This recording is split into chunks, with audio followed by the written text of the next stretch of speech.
The boy outside your hospital curtain has your eyes." The words came before Ethan Cole fully opened his own. They slipped through the haze of anesthesia and the soft blue glow of the VIP recovery room like a voice from another life.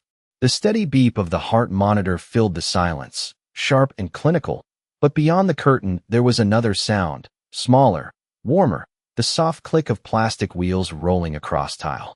A child's toy. Ethan turned his head slowly, the stiffness in his chest reminding him why he was here at St. Matthew's private medical tower in downtown Chicago.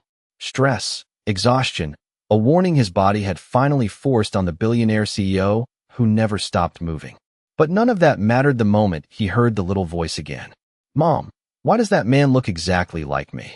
The question landed like ice water in his veins.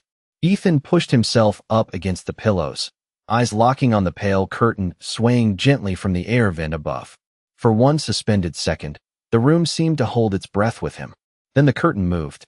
Navy scrubs, a silver badge catching the fluorescent light, calm hands pulling the divider aside with the confidence of someone who belonged in crisis. Nia Brooks stepped into view, and time split cleanly in two. 6 years disappeared in the space of one breath. Her face was older now, steadier, framed by neatly tied curls and the composed stillness of a woman who had learned how to survive without asking permission. But Ethan knew those eyes instantly. He had seen them once under the cold white lights of another hospital room, wet with pain, wide with disbelief, as he stepped out of the delivery suite and never came back. His throat tightened. Nia. Her expression didn't change. No anger, no warmth, just a silence so polished it felt stronger than blame. At her side stood a little boy no older than 6, light brown skin glowing softly beneath the hallway lights, one hand clutching a toy stethoscope, the other wrapped around the hem of Nia's scrub top. Ethan's pulse hammered harder against the monitor leads on his chest. The child's eyes were unmistakable. Same steel gray shape, same thoughtful crease between the brows. Even the way he tilted his head carried Ethan's own reflection back at him like a verdict. The room suddenly felt smaller, the air thinner. "What is this?" Ethan asked, but the words came out rougher than he intended. Nia looked down at the boy, smoothing a hand gently over his curls before meeting Ethan's stare. "This is Micah," she said, her voice low, measured, impossibly calm. She gave him nothing more. No explanation, no accusation. Just the truth standing in plain sight. Micah looked up at Ethan with innocent curiosity, then took a cautious step closer to the hospital bed. "Mom says patients need to rest," he said softly, holding up the toy stethoscope like proof he belonged here too. Ethan stared at the tiny hand, then at the face that mirrored his own childhood photos so perfectly it made his chest ache for an entirely different reason. Before he could speak, Micah's breathing changed. It started small, a slight hitch, the rise and fall of his chest turning uneven. Nia noticed instantly. Her calm sharpened. "Micah." The boy reached for his chest, lips parting as he tried to pull in a deeper breath. The toy stethoscope slipped from his fingers and clattered against the polished floor. Ethan was already moving before the thought fully formed. He swung his legs over the bed, ignoring the tug of wires and the protest in his muscles, and caught the child just as his knees buckled. Micah's tiny body trembled against him, warm and frighteningly fragile. "Nia." Ethan's voice cracked with something he hadn't felt in years. Fear that wasn't about markets, stock drops, or headlines. It was personal, immediate, real. Nia was at his side in a heartbeat, already reaching for the emergency inhaler clipped to the crash drawer. But as Ethan adjusted Micah in his arms, something on the boy's wrist caught the light. A faded hospital bracelet, old enough to be worn thin but still legible. His gaze locked onto the printed name. Micah Cole. Ethan stopped breathing. The world narrowed to those 2 words, black ink on white plastic, and the impossible truth burned hotter than the hospital lights overhead. His son. And as Nia took the bracelet gently in her fingers, her eyes lifted to his with the weight of 6 silent years behind them. "The night you walked away," she said quietly, "wasn't the truth you were told." Micah's breathing steadied in slow, fragile waves as Nia guided the inhaler away from his lips, her hand calm even though Ethan could feel the tremor of fear still running through the small body in his arms. The monitor in Ethan's suite kept its quiet rhythm, But now every sound in the room felt sharpened by the truth wrapped around that faded hospital bracelet. Micah Cole, his son. Ethan lowered his gaze to the boy's face, studying the soft line of his jaw, the stubborn little crease between his brows, the way his lashes rested against his cheeks exactly the way his own had in childhood photographs his mother used to keep on the mantel in Boston. 6 years. 6 birthdays.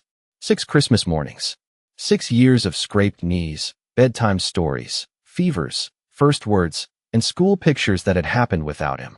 The weight of it pressed harder against his chest than the reason he had been admitted. Nia gently lifted Micah from his arms and settled him into the recliner beside the bed, covering him with the soft gray hospital blanket kept folded in the corner for family members. The movement was practiced, tender, and so natural that it struck Ethan all over again that she had done this alone for years. "What do you mean that was not the truth I was told?" he asked, his voice low, rough with disbelief. Nia remained standing beside the recliner, one hand resting lightly on Micah's shoulder as the boy drifted into exhausted sleep. The blue light from the hallway traced along the edge of her profile, turning her silence into something almost untouchable. "The night I went into labor," she said finally, "you were not supposed to leave." Ethan's pulse spiked. The memory came back in fragments, jagged and unfinished.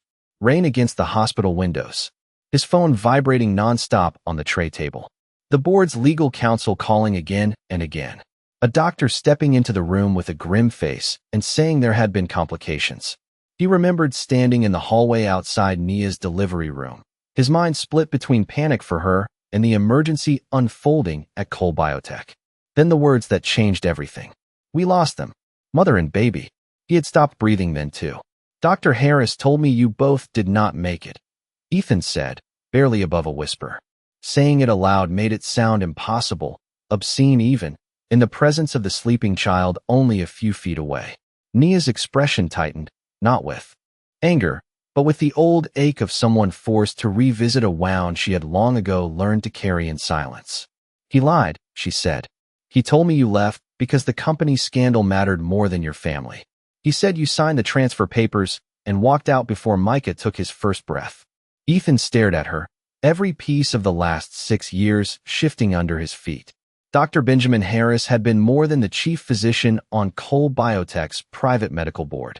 He had been one of the architects of the emergency merger Ethan rushed to save that same week, the one deal that had kept shareholders from tearing the company apart. Why would he do that?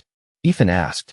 Nia let out a slow breath, her eyes drifting to the city lights beyond the floor-to-ceiling windows of the suite. Chicago glittered in the distance, cold and beautiful, unaware that one man's entire history had just been rewritten. "Because the stock crash had already started," she said.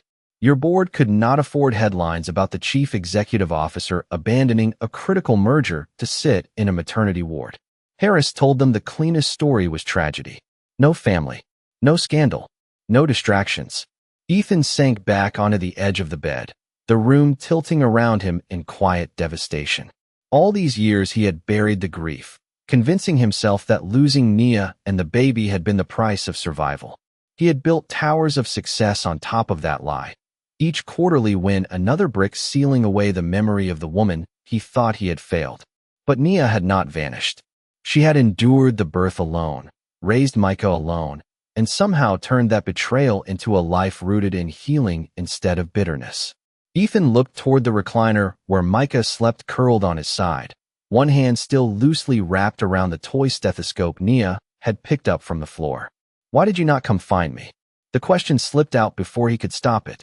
Nia met his eyes then, and for the first time the steel in her calm softened into something sadder. "I did," she said quietly. 3 letters. 2 calls to your penthouse. 1 visit to your office. Your board made sure none of it reached you." Ethan's throat tightened so sharply he had to look away. Somewhere deep in the hallway outside, the soft wheels of another hospital cart rolled past, and the sound seemed to echo the night he had lost 6 years to someone else's decision. But as Micah shifted in his sleep and whispered something that sounded dangerously close to Dad, Ethan realized the truth had not come back to destroy him. It had come back to ask what kind of man he would become now. Ethan did not sleep that night. Long after the city lights beyond the hospital glass had blurred into a ribbon of gold and white, He remained seated at the edge of the bed, his gaze fixed on the small recliner where Micah slept curled beneath the gray blanket. Every rise and fall of the boy's chest felt like both relief and accusation. 6 years of absence sat heavier than the monitor leads still attached to Ethan's skin. He had spent his life believing control was power, that every crisis could be managed with the right strategy, the right acquisition, the right silence. But nothing in his boardrooms had prepared him for the sight of his son sleeping 10 feet away, alive, real, and entirely shaped by years Ethan had never touched. Morning arrived softly through the east-facing windows of the private suite, pale Chicago sunlight spreading across the polished floor. Nia was already there, standing by the coffee station in fresh navy scrubs, her badge glinting under the light. She moved with the same quiet precision Ethan remembered from years ago, except now there was a distance in her calm that made it clear she no longer moved in orbit around him. She moved for herself, for Micah, for the life she had built without his name attached to it. Ethan rose slowly, his body still tired, but something sharper had replaced the physical weakness that brought him here. Resolve. I need to know everything, he said. Nia looked at him over the rim of the paper cup in her hand. Knowing is the easy part, she replied. Living with it is what comes after. Before Ethan could answer, Micah stirred awake, rubbing his eyes with the heel of his hand before blinking up at the unfamiliar room. For one uncertain second, his gaze landed on Ethan. Then, instead of shrinking back, he studied him with the same solemn curiosity as the night before. Mom, Micah said. Softly, is he staying today? The question hit Ethan harder than any accusation. Not because it was cruel, but because it was innocent.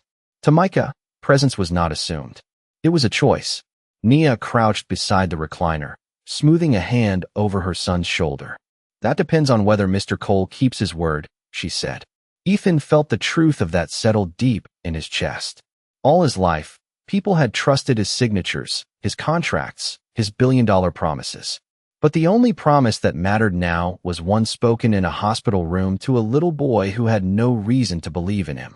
Ethan stepped closer, careful not to crowd the child.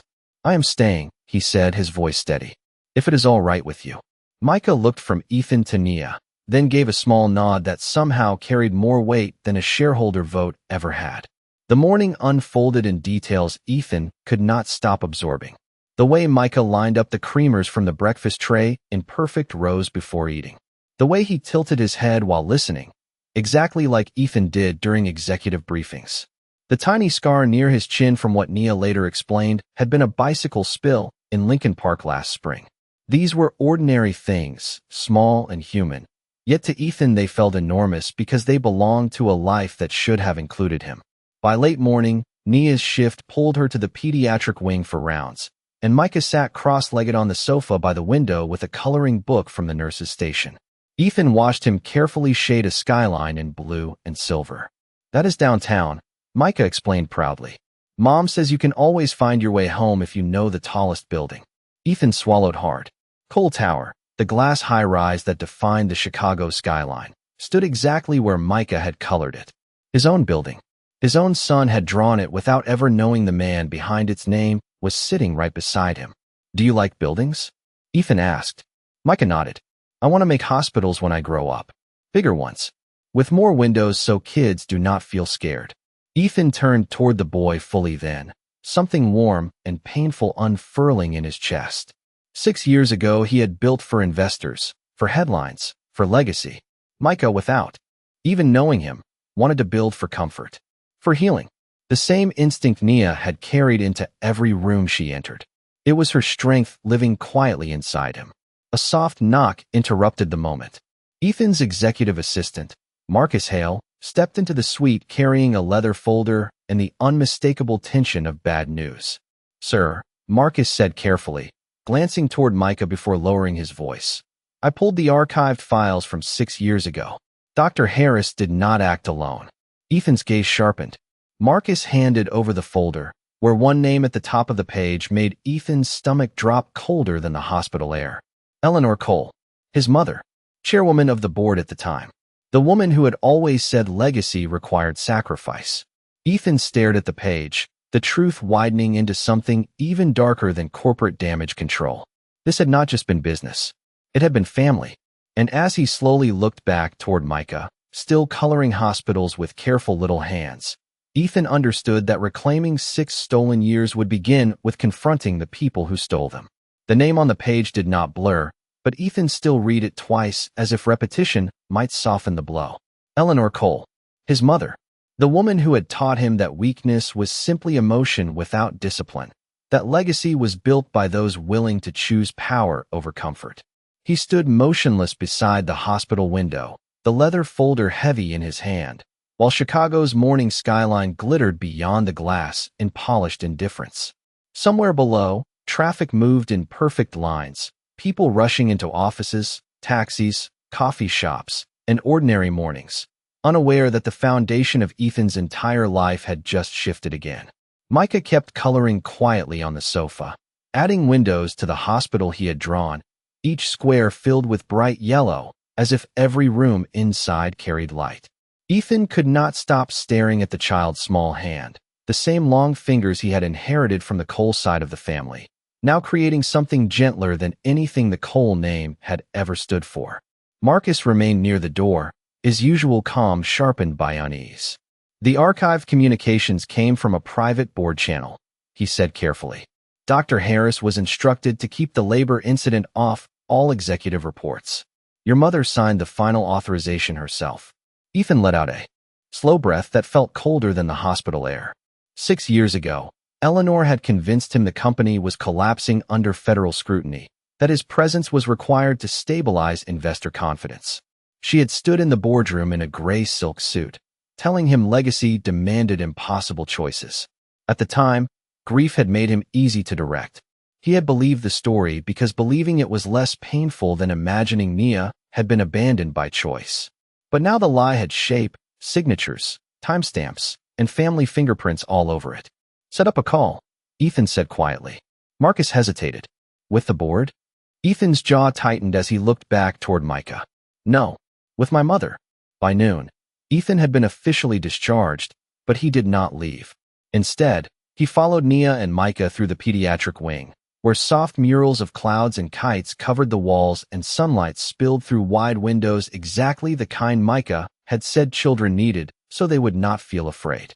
Ethan noticed how every nurse greeted Nia with genuine warmth, how parents in waiting rooms relaxed when she spoke to them, how children who had been crying calmed at the sound of her voice. She had become the kind of presence people trusted in their hardest moments. Strength without spectacle, grace without apology. In another life, he might have been proud just to witness her becoming this woman. In this life, pride came tangled with regret. During her lunch break, Nia sat with Micah in the hospital garden terrace, a rare pocket of green 6 stories above Michigan Avenue. Ethan joined them with sandwiches from the cafe downstairs, unsure whether he was intruding or learning how to belong. Micah solved the question for him by sliding over on the bench and patting the empty space beside him. You can sit here, he said, as if offering Ethan a seat in his life 1 inch at a time. Ethan sat. For a while, none of them spoke. The city hummed below, helicopters crossing the lakefront skyline, distant sirens softened by glass and height. Then Ethan's phone vibrated. Eleanor. The name on the screen made the air around him tighten. He answered. Mother. Her voice came smooth and perfectly measured, the same voice that had once reassured investors through recessions and hostile takeovers. I heard you were hospitalized. Marcus should have informed me sooner. Ethan stared at the skyline Micah had colored only an hour before. Why did you do it? Silence stretched just long enough to confirm the question had landed exactly where he intended. Then Eleanor sighed, not with guilt, but with something closer to impatience. Because your future was bigger than a maternity ward, she said. Cole Biotech was on the edge of collapse. A scandal about an unwed nurse and an emotional chief executive officer would have destroyed market confidence. Ethan's grip on the phone tightened. Across from him, Nia looked up slowly, reading the shift in his expression without needing to hear the words. You stole 6 years from me, Ethan said, his voice low and steady. Eleanor's response came sharp as glass. I preserved your empire. The woman survived. The child survived. And now you still have the company. I would make the same decision today. Ethan looked at Micah, who was happily peeling the crust off his sandwich and arranging the pieces into tiny building shapes on his napkin. No boardroom, no stock valuation, no market report had ever shown him something this valuable. Then today is where it ends, Ethan said, and disconnected before she could answer. The terrace fell quiet except for the soft wind moving through the potted olive trees. Nia's gaze stayed on him, searching, cautious, unwilling to trust change too quickly. Ethan slipped the phone into his pocket and turned toward her fully. I am going to expose every file, every lie, every signature, he said. Not because I need revenge. Because Micah deserves the truth of who kept us apart. Nia held his gaze for a long moment, then gave the smallest nod. It was not forgiveness. It was something more honest. Permission to prove himself. And as Micah reached over to show Ethan the tiny sandwich tower he had built, Ethan understood that for the first time in his life, legacy was no longer about what he could leave behind. It was about what he was finally willing to protect. By late afternoon, the hospital no longer felt like the place where Ethan had simply recovered from exhaustion. It had become the first real ground of a life he was only now beginning to reclaim. The pediatric terrace had emptied into the soft gold of evening, and the skyline beyond Lake Michigan glowed with the slow dignity of a Chicago sunset. Micah stood by the glass railing, both palms pressed against it, watching the city lights flicker on one floor at a time. It looks like the buildings are waking up, he said softly. Ethan stood beside him, hands in the pockets of the spare jacket Marcus had brought from Cole Tower, and for the first time in years, he let silence exist without trying to control it. Beside him, Nia leaned against the bench with a paper cup of tea, her posture composed, her presence steady. There was still caution in the distance she kept between them, but it no longer felt like a wall. It felt like a test of consistency. Ethan understood that now. Trust was not won in declarations. It was built in repeated proof. Marcus arrived just before 6 carrying a second folder, this one thicker, packed with internal emails, legal authorizations, and private board communications from 6 years earlier. He handed it over with a grim expression. The files are worse than we thought, he said.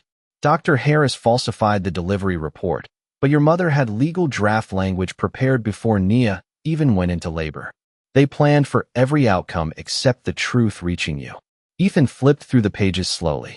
There were memos outlining investor optics, talking points for the press if the merger leaked, and a sealed note in Eleanor's own handwriting. Emotional liabilities must be contained before market open. His jaw tightened. To his mother, Nia had not been a woman in labor. Micah had not been a newborn son. They had been liabilities.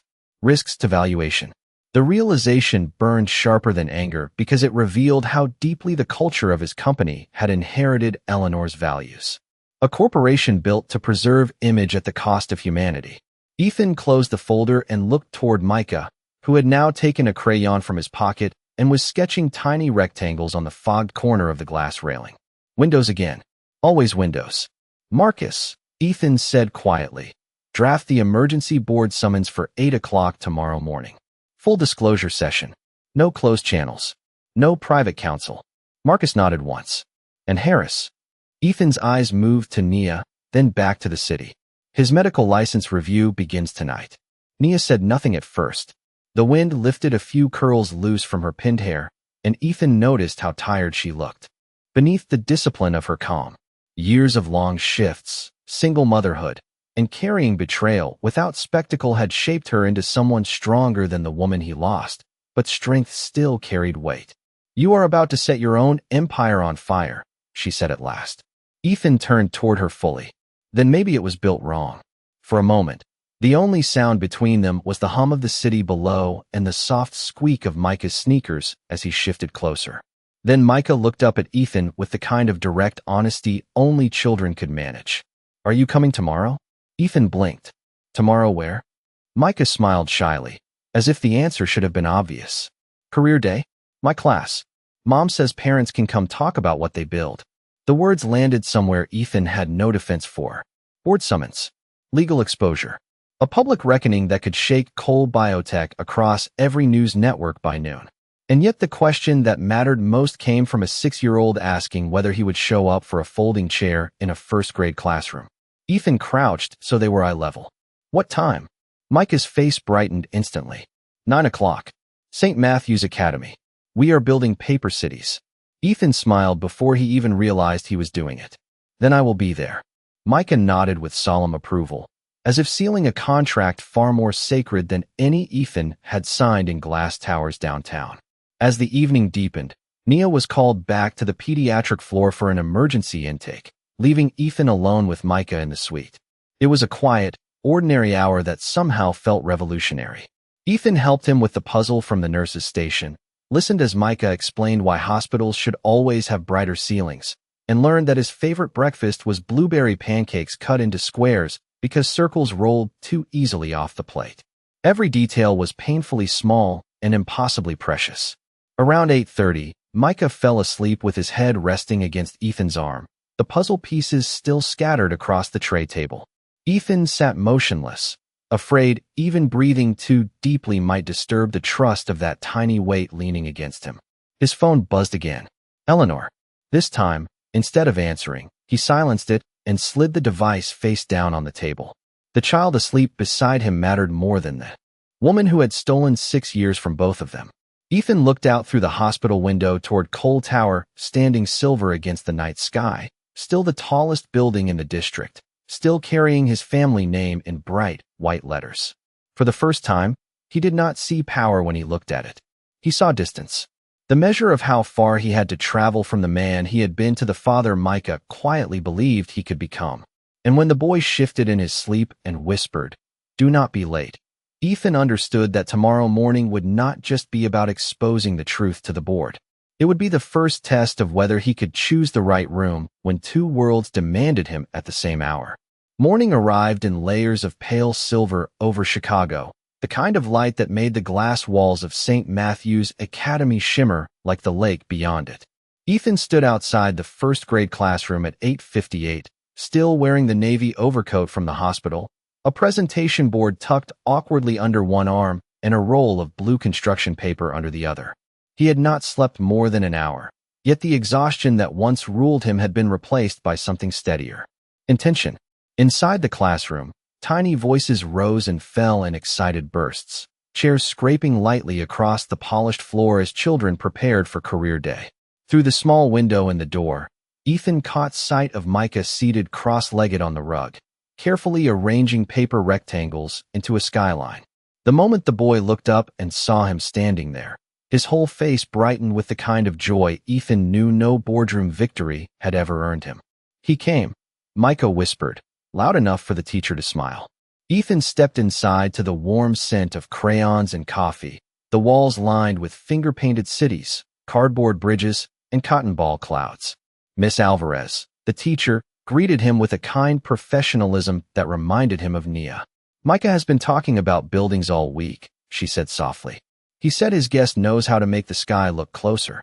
Ethan glanced at Micah, whose cheeks turned pink with pride. For the next 20 minutes, the world narrowed beautifully into paper towers, glue sticks, and the wide-eyed wonder of children asking impossible questions.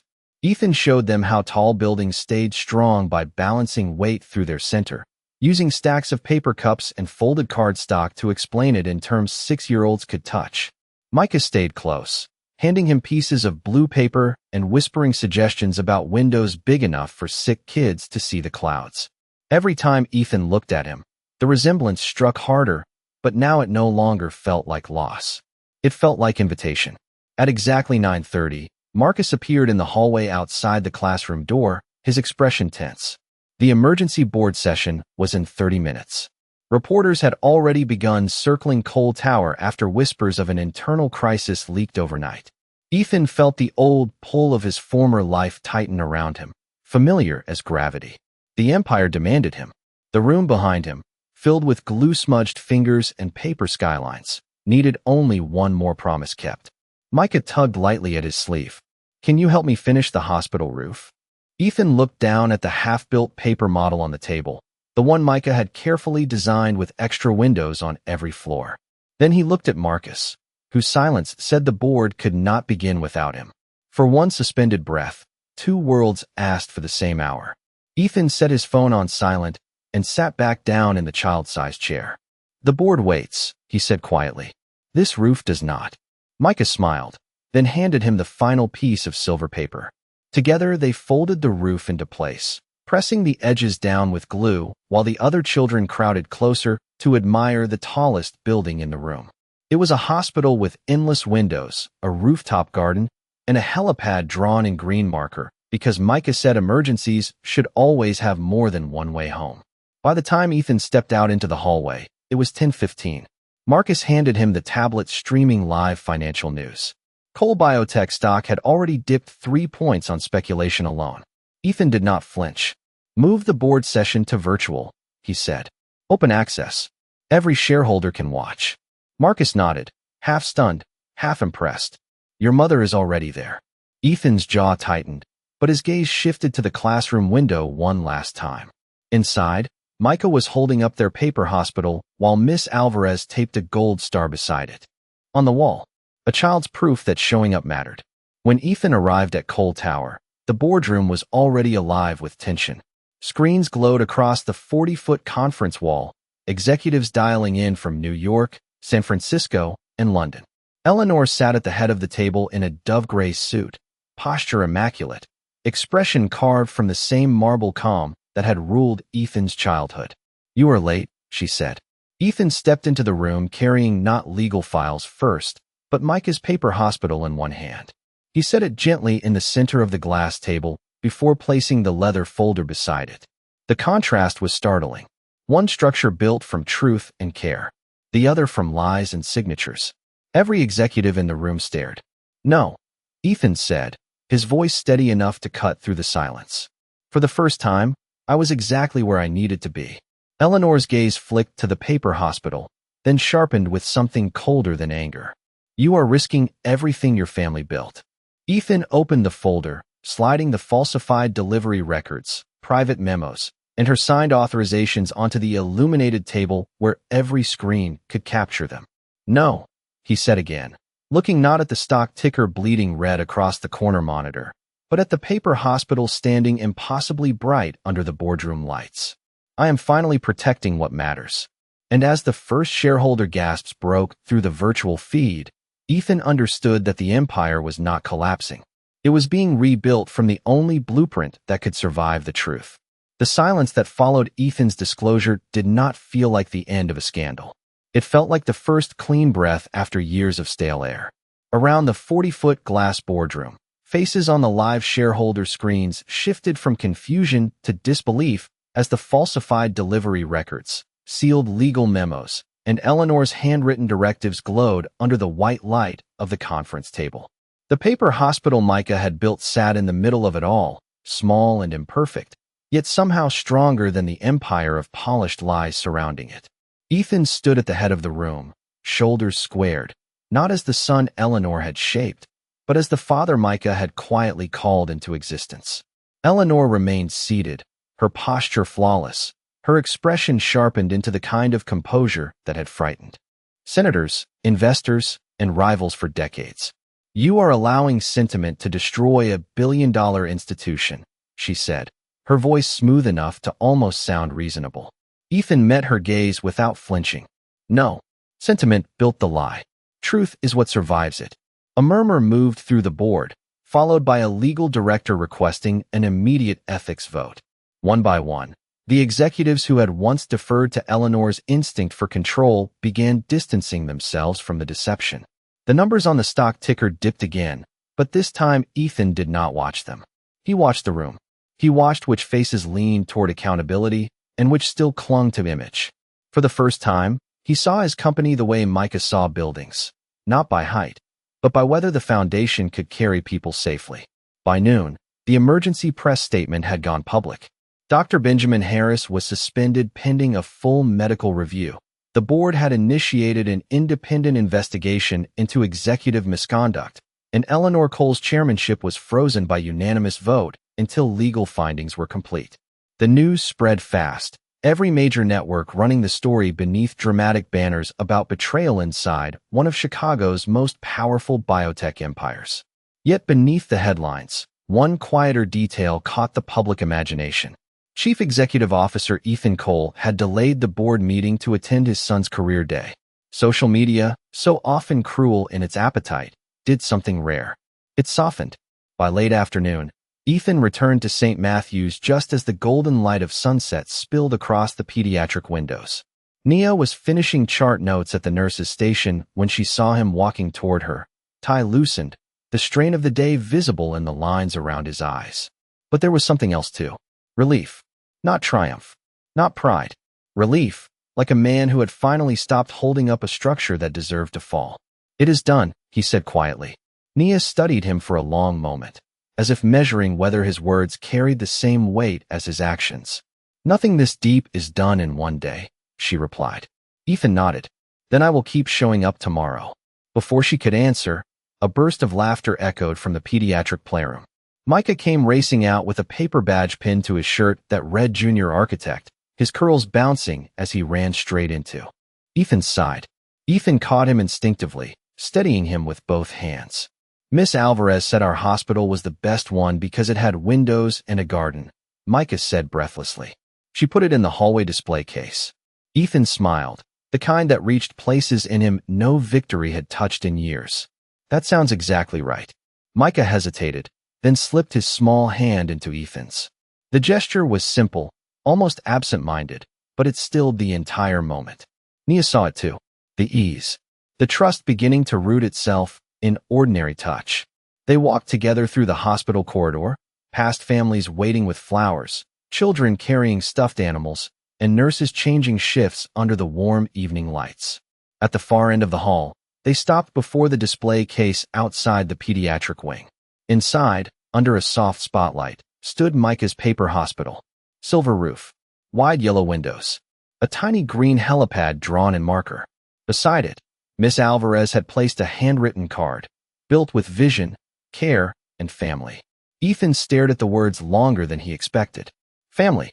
For years, that word had meant bloodlines, inheritance, board succession. Something formal, strategic. But standing here with Nia on one side and Micah's hand wrapped trustingly around his finger, it meant something entirely different. Presence. Protection. Proof. Nia broke the silence first. "Micah has an asthma specialist appointment Friday morning," she said, her voice neutral, but softer than before. "Parents are usually encouraged to attend." Ethan turned toward her, understanding exactly what the invitation cost her to offer. It was not forgiveness. It was a doorway left open. "Then I will be there," he said, and this time the promise felt less like hope and more like identity. Micah looked up at him with the serious expression that always reminded Ethan too much of himself. "You said that before," he whispered. Ethan crouched until they were eye level, the warm glow from the display case reflecting in both their gray eyes. "And now you know I mean it." Micah studied him for one long second, then nodded as if confirming a blueprint had finally been approved. As they stood there beneath the quiet lights of the pediatric wing, Ethan understood that the real rebuilding had never been about Cole Biotech, the board, or the family name glowing across the skyline. It was here, in a hospital hallway, under the reflection of a paper building made by a 6-year-old boy who had unknowingly designed the very life Ethan needed to become worthy of. Friday morning arrived with a clear blue sky stretched over Chicago, the kind of crisp spring light that made the city feel newly washed. Ethan stood outside the pediatric pulmonary clinic on the 7th floor of St. Matthew's, a paper cup of coffee cooling in his hand and a small folder tucked beneath his arm. He had arrived 20 minutes early, not because he needed the time, but because being early had become its own quiet promise. Through the wide waiting room windows, the skyline shimmered in the distance, Cole Tower still visible among the steel and glass giants, yet somehow smaller now than the life unfolding inside these hospital walls. Micah sat in the molded blue chair beside him, sneakers swinging above the polished floor, carefully flipping through a children's book about city bridges. Every few pages he pointed out the arches and beams, explaining how he would make them safer for ambulances one day. Ethan listened to every word like it mattered, because now it did. Nia arrived moments later in a cream sweater and dark slacks instead of scrubs, the softer look somehow making her seem even more untouchable in her composure.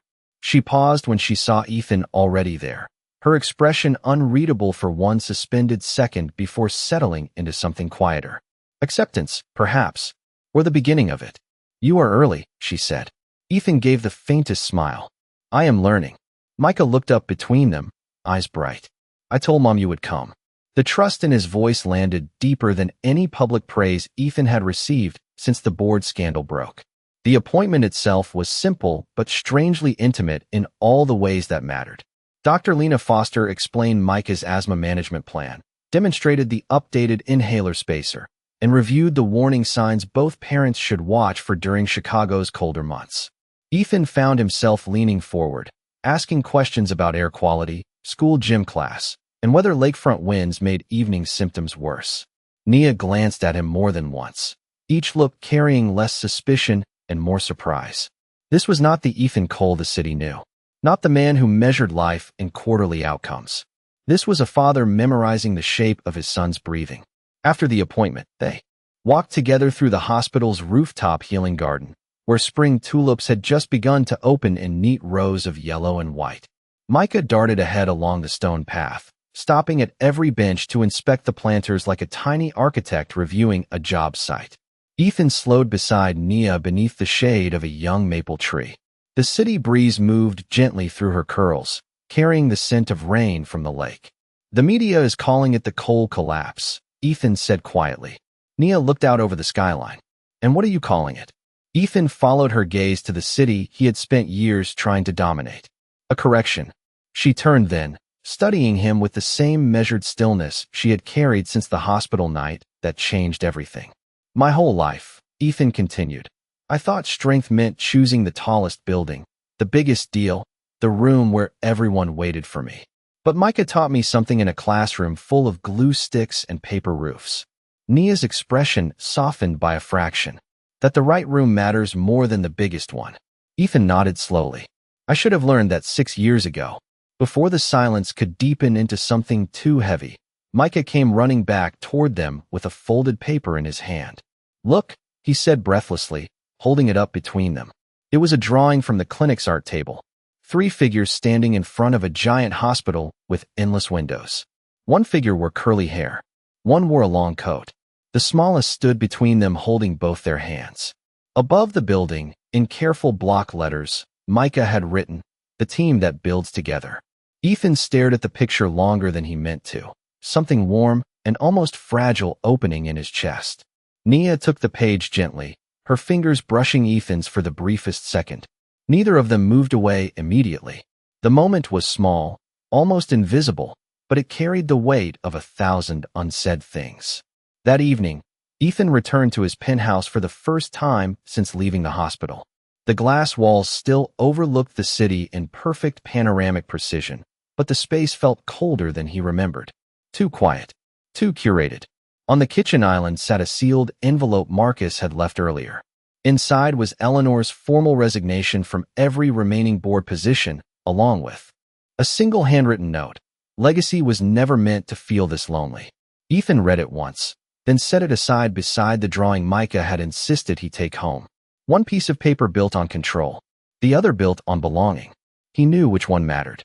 As the city lights brightened below, Ethan moved to the floor-to-ceiling window and held Micah's drawing against the glass, aligning the paper hospital with the real skyline beyond it.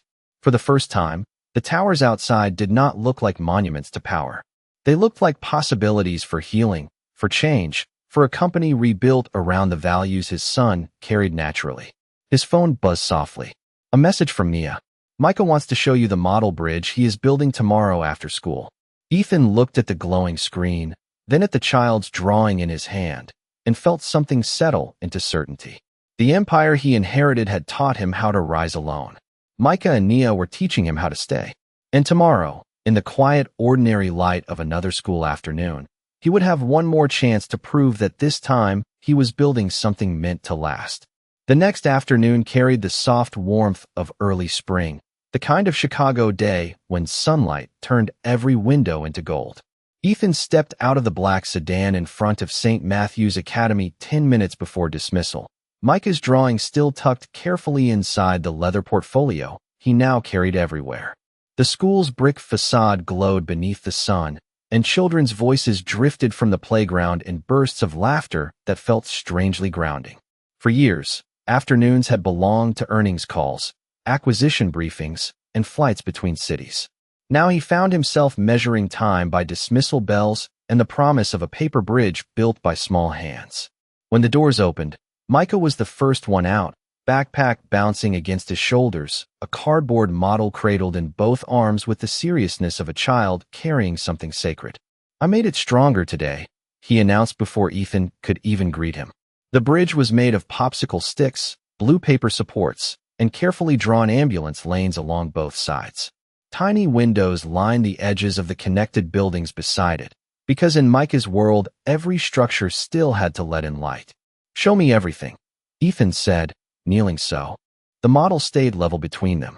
Micah launched into an explanation about weight distribution, wider support beams, and why hospitals should always connect to schools with covered walkways so kids who were sick could still feel part of normal life.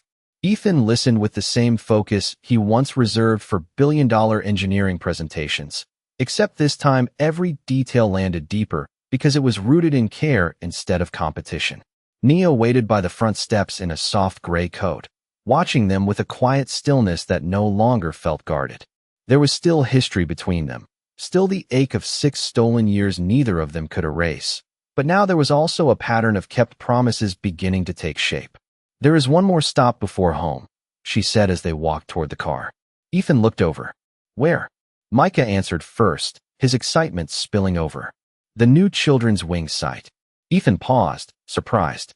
2 weeks earlier, after the board scandal, he had redirected Cole Biotech's halted expansion fund into a partnership with St. Matthew's to build a new pediatric recovery center on the lakefront side of the hospital.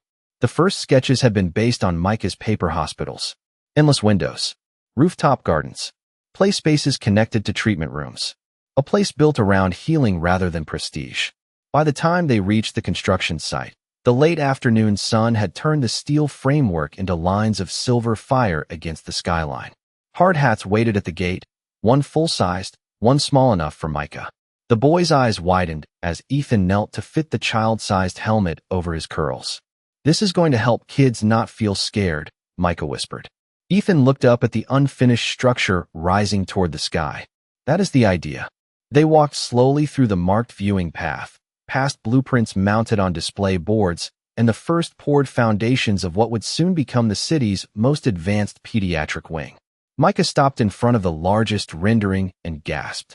The front elevation showed floor-to-ceiling windows, a rooftop healing garden, and a glass bridge connecting directly to St. Matthew's Academy outreach classrooms.